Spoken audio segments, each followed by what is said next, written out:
Quiero brindar por la generación que tenemos más de 50 o 60 años de edad, porque nos estamos yendo. Y me pregunto quién nos va a sustituir, porque somos una generación única. Somos la última generación que escuchaba a sus padres, a sus abuelos. Respetábamos a los que pintan canas. Somos la generación que sabe honrar a los que han vivido y nos pueden enseñar. Generación del zapatillazo y del escobazo, en mi caso, que fue lo más cercano que tuve del psicólogo.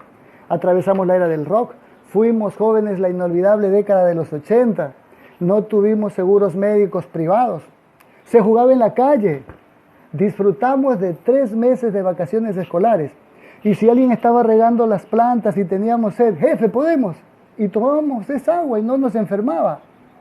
Somos una edición limitada a los últimos elegantes y nos estamos yendo. Siempre digo, aprovechen a aprender con nosotros. Algunos no tuvimos más que primaria o secundaria, pero somos gente educada, honrada, trabajadores, con principios. La mayoría no fuimos hijos de papi ni mantenidos. Sabíamos cómo enamorar, eso sí. La pinta es lo de menos, nos dijeron, porque al fin y al cabo, el verbo supera al galán. Brindo por todos los que no entendemos muy bien la tecnología, los que no sabemos de aplicaciones, pero sabemos de honradez, de valores. No nos avergonzamos de mencionar a Dios, que no necesitamos chistes doble sentido para hacer reír.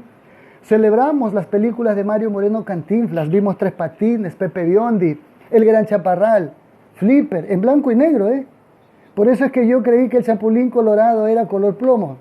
Y la pasábamos muy bien, éramos felices.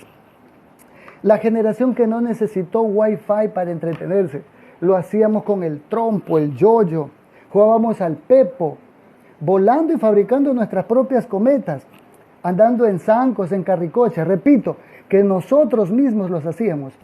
Nos tocó tener principios, respeto, y pasaremos a la historia como la última generación elegante, que me honro en pertenecer. Brindo por todos nosotros. Salud. Aníbal Malatay.